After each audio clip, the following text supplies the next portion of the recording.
Halo, Assalamualaikum warahmatullahi wabarakatuh. Salam sejahtera bagi kita semuanya. Apa kabar kalian para siswa-siswi kelas 10? Semoga kalian dalam keadaan sehat, dalam keadaan yang baik-baik saja.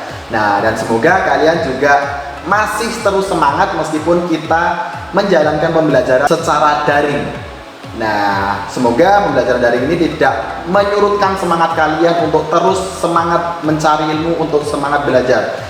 Nah, sebelum kita memulai pembelajaran pada kesempatan kali ini, alangkah baiknya kita mulai dengan berdoa terlebih dahulu. Nah, berdoa dipersilahkan. Oke, selesai.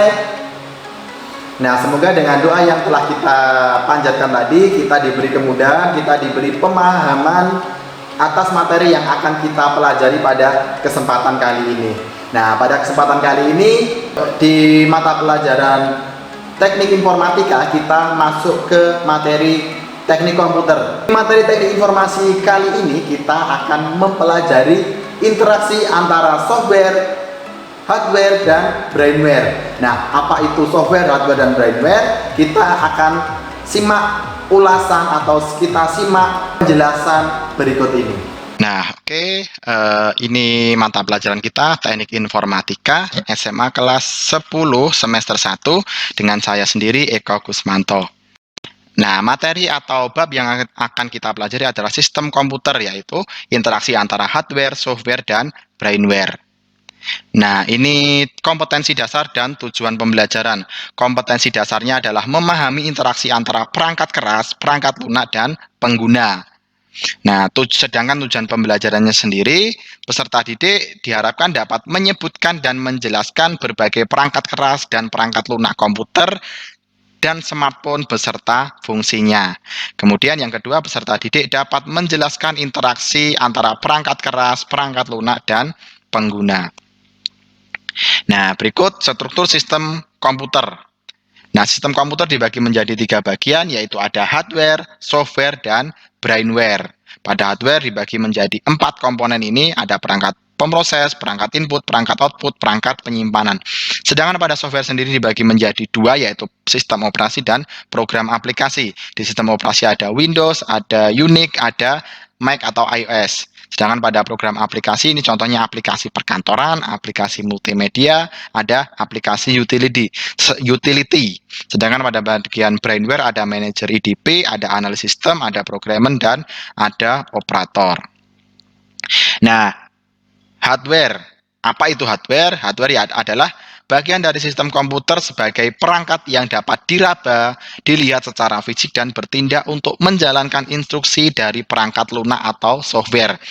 Nah, perangkat keras dibagi menjadi 4 bagian seperti ini. Ada alat input, alat proses, alat output, dan alat penyimpanan. Nah, ini ada bagian-bagiannya dari masing-masing alat-alat input, proses, output, dan penyimpanan. Nanti akan kita bahas lebih lanjut pada masing-masing sub bagiannya. Nah, ini dia, pertama ada perangkat input. Perangkat input itu apa? Perangkat input adalah perangkat keras pada komputer yang berfungsi untuk memasukkan data atau informasi untuk diproses. Nah, ini contohnya ada mouse, ada touchpad, ada touchscreen. Nah, ini fungsinya sama, dia untuk memasukkan informasi berupa klik, berupa geser kursor. Nah, kemudian ada keyboard, seperti yang kita ketahui keyboard berfungsi untuk mengetik. Kemudian ada webcam, webcam ini berfungsi untuk memasukkan gambar atau video. Kemudian ada mikrofon yang berfungsi untuk memasukkan suara. Nah, berikutnya ada perangkat pemroses. Nah, ini contoh-contoh komponen yang ada pada perangkat pemroses. Pertama ada motherboard, ini papan utama pada komputer. Ada prosesor sebagai otak komputer. Nah, ini gambar dari prosesor sebagai otak komputer itu ini. Kemudian ada RAM berfungsi sebagai penyimpanan sementara dalam komputer.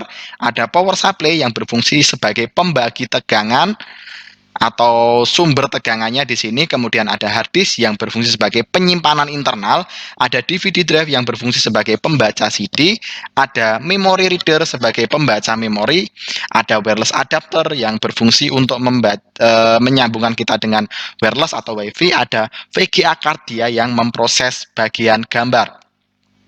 Nah, kemudian ada perangkat output. Apa itu perangkat output? Perangkat output adalah perangkat keras pada komputer yang berfungsi untuk menghasilkan informasi yang dapat dinikmati atau dimanfaatkan oleh pengguna. Contohnya di sini ada printer, dia menghasilkan printout berupa kertas, ada speaker dia menghasilkan suara, ada monitor yang menghasilkan gambar berupa cahaya, sama ini ada LCD proyektor, prinsipnya sama dengan monitor, cuma kualitas gambar dan besar kecilnya gambar yang membedakan. Nah, berikutnya ini adalah perangkat keras pada smartphone. Intinya pada dasarnya perangkat keras yang ada pada smartphone itu sama seperti perangkat keras yang ada pada PC atau komputer. Di sini contoh pertama ada LCD atau touchscreen. LCD dia sebagai output, touchscreen sebagai inputnya. Kemudian ada mikrofon. Mikrofon berfungsi sebagai alat input. Ada kamera juga sebagai alat input, ada baterai sebagai sumber tegangan, ada speaker sebagai alat output, ada motherboard. Nah, bagian pemrosesnya ada di motherboard ini. Dia ada prosesor, RAM, MMC, atau kalau di komputer ada hard disknya.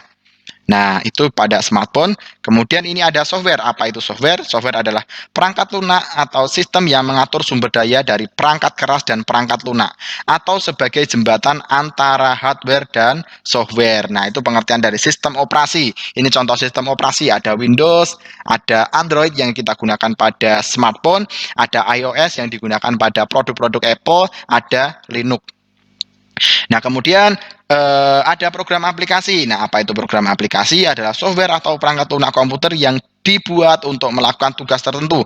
Ini contohnya ada aplikasi perkantoran, dia untuk kegiatan perkantoran, ada aplikasi multimedia untuk desain, ada aplikasi internet, dia untuk kita berselancar di internet, ada aplikasi multimedia untuk play musik, play video, seperti itu. Nah, kemudian yang terakhir ada brainware. Apa itu brainware? Adalah orang yang menggunakan atau mengoperasikan perangkat lunak. Nah, brainware ini adalah orang yang mengoperasikan perangkat lunak pada komputer tadi. Tadi dibagi menjadi 4, yaitu ada operator, ada analis, ada programmer, ada manajer EDP. Nah, dari keempat bagian ini intinya adalah orang yang mempersiapkan, orang yang mengoperasikan komputer sebelum ketika komputer itu digunakan. Nah, siklus pengelolaan data pada komputer bisa kita lihat pada peta konsep berikut ini. Nah, ada input. Nah, dari input ini kita masukkan data, kemudian data itu diolah pada bagian pemroses. Nah, sebagian data disimpan sebagai data dan informasi, kemudian data dan informasi pun bisa kita olah lagi, kemudian dari pengolahan ini kita bisa hasilkan informasi dengan menggunakan alat output, yaitu ada printer, ada LCD tadi contohnya. Nah, jadi seperti ini siklusnya. Nah, kemudian ini interaksi antara hardware, software, dan brainware. Pengertiannya seperti ini. Hubungan dari ketiga muncul dengan pengguna atau brainware membutuhkan software untuk menerjemahkan instruksi dari bahasa manusia ke dalam bahasa mesin dan kemudian akan dijalankan oleh hardware. Nah, jadi dari gambar ini pembacaannya seperti ini pemahamannya.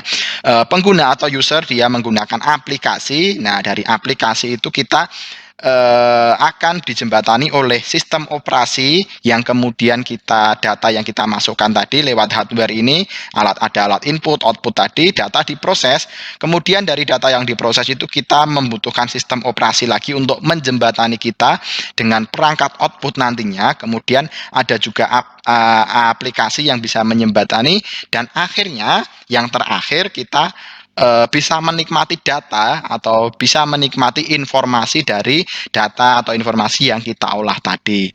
Nah, demikian tadi penjabaran tentang materi sistem komputer. Semoga kalian paham tentang materi yang telah disajikan. Nah, apabila kalian masih mengalami kesulitan dalam pemahaman, kalian bisa baca modul yang sudah saya bagikan di Classroom. Nah, silahkan kunjungi Classroom dan baca lagi modulnya. Apabila masih ada kesulitan dengan materi yang ada di modul, kalian bisa browsing, kalian bisa searching di internet tentang materi yang sama dengan apa yang kita bahas pada kesempatan kali ini. Nah, demikian, semoga kita mendapatkan manfaat dari apa yang kita pelajari. Sampai berjumpa ke materi berikutnya. Wassalamualaikum warahmatullahi wabarakatuh.